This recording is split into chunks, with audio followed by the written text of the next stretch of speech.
Welcome back to my YouTube channel. මම මේ video එක මීට කලින් කරන්න හිතුව වීඩියෝ එක. හැබැයි අර තිබ්බ වැඩත් එක්ක වීඩියෝ එක කරන එක චුට්ට පස්සට ගියා. මම මේ වීඩියෝ එක කරද්දී ඔයාලගේ එක්සෑම් එකට තියෙන මාසයක් වගේ කාලයක්. මම මේ වීඩියෝ එක කරන්නේ ජූලි 14 වෙනිදා. ඉතින් අගෝස්තු වල එක්සෑම් තියෙනවානේ. ඉතින් මම මේ වීඩියෝ එකකින් කරන්නේ එක්සෑම් එකට මාසෙකට දෙකකට වගේ කලින් කවුරු හරි මගේ ළඟට අවිල්ලා මේ ටික කිව්වනම් හොඳයි කියලා හිතන දේවල් ටිකක්. ඒකට හේතුව තමයි මේ වෙද්දී Instagram වලින් TikTok වලින් එන්නේ ටිකක් අර ස්ට්‍රෙස්ඩ් වෙච්ච ඊට පස්සේ නර්වස් වෙච්ච වගේ මෙසේජස් ටිකක් ඔයාලගෙන්. ඉතින් ඒ හින්දා තමයි මම මේ වීඩියෝ එක කරන්නේ. හැබැයි මම මේ වීඩියෝ එක හරිම ඉක්මනට කරනවා. මොකද මේ ගත වෙන්නේ මේ වීඩියෝ එක බලන ඔයාලගේ හරිම වටින කාලයක්. එතකොට මම ඇත්තටම කැමති නෑ මේ වගේ වීඩියෝ එකකට ඔයාලගේ වටිනා කාලය වැය කරනවට. හැබැයි මේ දේවල් ඔයාලා අර තනියෙන් හිත ස්ට්‍රෙස් වෙලා හිටියොත් ඊටත් වඩා කාලයක් ඔයාලගේ නාස්ති වෙනවා. මම මුලින්ම මෙන්න මේ දේ කියන්නම්. ඔයා ෆස්ට් ෂයි ඔයාලට කියන්න ඕනි. ඔයාලා ෆස්ට් ෂයි ළමෙක් වුණා, සෙකන්ඩ් ෂයි වුණා, තර්ඩ් ෂයි වුණා, මොන ෂයි එක වුණා, ඊට පස්සේ ඔයාලා මොන සබ්ජෙක්ට්ස් කළත්, ඒ කියන්නේ bio, maths, commerce, arts, tech මොනවා කළත් ඔයාලා ලබන මාසේ එක්සෑම් ලියන්න ඉන්න ළමෙක් නම් හැමෝම අඩු වැඩි වශයෙන් ස්ට්‍රෙස් වෙලා බය වෙලා ඉන්නේ. ඒක ඔයාට විතරක් තියෙන දෙයක් නෙමෙයි. එතකොට ඒක ඔයාට විතරයි කියලා හිතලා බය වෙලා වැඩ කරන්නේ නැතුව හිටියොත් ඒක සෑහෙන අපරාධයක්. මුලින්ම ඒක ඔළුවෙන් අයින් කරන්න. ඒක හැමෝටම තියෙන දෙයක්. හරි. මගේ පළවෙනි පොයින්ට් එක තමයි දැන් මම ඔයාලට කිව්වනේ ඔයාලට තියෙන දැන් මාසික වගේ කාලයක් නේ. එතකොට සමහර කට්ටිය ඉන්නවා දැන් මට තියෙන්නේ මාසයයි මට දැන් තියෙන කාලේ හොඳට මඩි දැන් මම කොහොමත් වැඩ කළා වැඩක් නෑ වගේ එකක් කියලා හිතලා වැඩ නොකර ඉන්න කට්ටියක් ඉන්නවා. ඉතින් ඇත්තටම ඔයාලට මේ මාසේ හරියට මැනේජ් කරගෙන වැඩ කළොත් ඔයාලට සෑහෙන දෙයක් කරගන්න පුළුවන්. ඔයාලට තියෙන කාලේ නෙමෙයි වැදගත් වෙන්නේ. ඒ තියෙන කාලේ මොකක් වුණත් ඔයා ඒ කාලේ වැඩ කරන්නේ කොහොමද කියන දේ. ඔයාට මාසෙක කාලයක් තිබ්බත් ඔයා හරියට මැනේජ් කරගෙන ඒ කාලය තුලට වැඩ කළොත් ඔයාට මාස 3ක වගේ වැඩ ප්‍රමාණයක් කවර් කරගන්න පුළුවන්. ඔයාලට අවුරුද්දක් තිබ්බත් වැඩක් නැහැ. ඔයා ඒ අවුරුද්ද තුලට කන්සිස්ටන්සි තියාගෙන හරියට වැඩ කළේ නැත්නම් ඔයාලා මාසික වැඩක්වත් කරන්නේ නැහැ. ඉතින් මේ කාලය තුලට හොඳට ෆෝකස් එක තියාගෙන වැඩ කරන්න ඔයාලට සෑහෙන දෙයක් කරගන්න පුළුවන්. මම ඒ කාලේ කරපු දෙයක් තමයි මම මේක පටන් ගත්ත එක්සෑම් එකට මාසෙකට එකමාරකට වගේ කලින් ඉඳලා මම වැඩ කරන්නේ ටේබල් එකේ රෙද්දි හිතන්නකෝ මම 6:00ට ආවා කියලා 6:00 ඉඳන් 7:00 වෙනකම් වැඩ කළා නම් මම ඒ කාලය තුලට ඒ කියන්නේ ඒ කාලේ ලියනවා.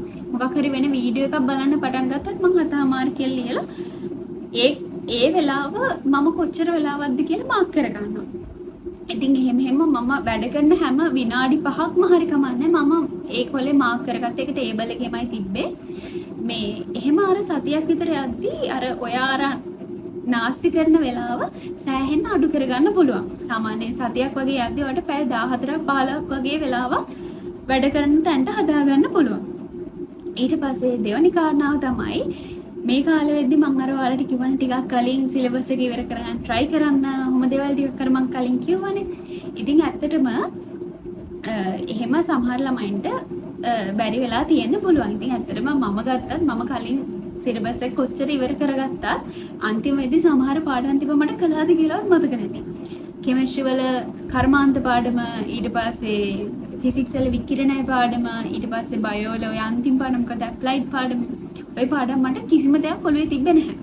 හැබැයි මම අන්තිම කාලේදී අන්තිම මාසෙදී වගේ ওই පාඩම් ටික අල්ලගෙන ওই පාඩම් ටික මම මතක් කරගන්න try කළේ නෑ. මම ඊට වඩා ඇත්තටම හිතුවේ අර කරපු පාඩම් ටිකක් තියෙනවානේ. අන්න ඒ පාඩම් ටික ආයෙ ගණන් ටිකක් හදලා ආයෙ බලලා ආයෙ පේපර්ස් ටිකක් කරලා ඒ පාඩම් ටික මතක් කරගන්න තමයි මම ඇත්තටම try කළේ.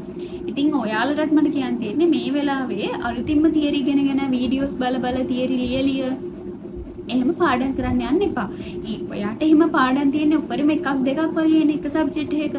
ඊට වඩා ඔයා දන්න ටිකක් තියෙනවානේ. අන්න ඒ ටික පොලිෂ් කරගෙන ඒ ටිකෙන් ස්කෝර් කරන් try කරන්න. ඒ වගේම තමයි හැබැයි ඔයාට හිතෙනවා නම් මම මේ පාඩම කරගෙන ගියොත් මට සෑහෙන ලකුණු ප්‍රමාණයක් ගන්න පුළුවන් වගේ පාඩමක් තියෙනවා නම් ඒ පාඩමුත් ආයි මුලින් ඉඳන් තියරි ඉගෙන ගන්න යන්න එපා. ඒ පාඩම් වලින් ඔය classified past papers ටිකක් එහෙම නැත්නම් MCQ ටිකක් practicals දිනනවා නම් ඒ පාඩුවෙන් practicals එම ඒ කියන්නේ structure එකට අපිට තෝරන්න බෑනේ අනිවාර්යෙන් ලියන්න ඕනේ. අන්න ඒ වගේ දේවල් ප්‍රශ්න වලින්ම කවර් කරගන්න try කරන්න. ඒ වගේම ඒ වගේ තියෙන අර කොමන්ම පොයින්ට්ස් ඔලුවට දාගන්න මේ විදිහට try කරන්න. එහෙම නැතුව ඒ පාඩම් වුණත් ආයි මුලින් ඉඳන්ම තියරි ඉගෙන ගන්න try කරන්න එපා. මේ වෙලාවේ තියරි මුලින් ඉඳන්ම ඉගෙනගෙන තියරි ලිය වීඩියෝස් බල තියරි ඉගෙන ගන්න එක ඇත්තටම නොවනට පුරු නැහැ.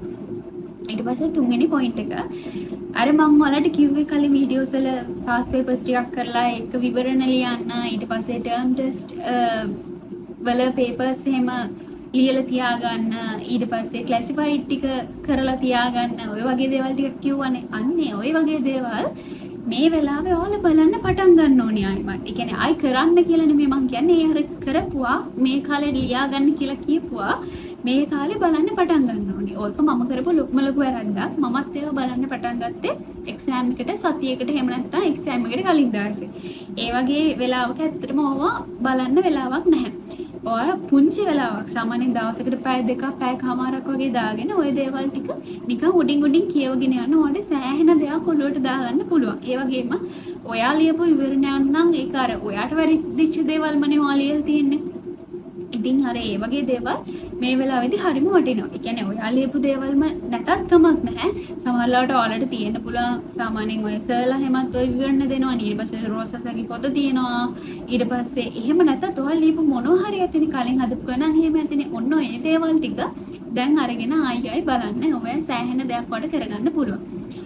අන්තිමට ඔයාලට කියන්න තියෙන්නේ ඔයාලට හිතෙනවා නම් මේ මාසය තුලට ඔයාලට කරගන්න බෑ කියලා. ඇත්තටම එහෙම දෙයක් නෑ. ඔයාලට කරගන්න පුළුවන්. අර එතනින් එළියට ඇවිල්ලා ඉන්න කෙනෙක් විදිහට දැන් මට ඇත්තටම පේනවා මමත් හිතුවේ ඒ කාලේ එහෙමයි තමයි. හැබැයි ඇත්තටම පේනවා මාස කියන්නේ ඇත්තටම ලොකු වැඩක් කරගන්න පුළුවන් කාලයක්. ඉතින් ඒ කාලය තුලට ඔයා ගිව් අප් කරන්න එපා ඔයාලට කරගන්න බෑ කියලා. එහෙම නෑ. ඇත්තටම ඔයා try කළොත් ඔයාලට සෑහෙන දේවල් මේ මාසය තුලට කරගන්න පුළුවන්. මේ මාසෙකින් ටිකක් කාගෙන වැඩ කරමු. මොකද තව මාසෙයි ඊට පස්සේ ඔයාලට chill එකේ ඉන්න පුළුවන්. ඒ වගේම ඔයාලට මොන හරි දෙයක් දැනගන්න ඕන නම් කමෙන්ට් එකක් දාන්න. ඒ වගේම තමයි මේ වීඩියෝ එක කාට හරි වටිනවා කියලා ඔයාලට හිතෙනවා නම් අනිවාර්යයෙන්ම share කරන්න. එහෙනම් ඇත්තටම give up කරන්න නැතුව මේ කාලේ වැඩ කරන්න good luck. එහෙනම් thanks for watching. Bye.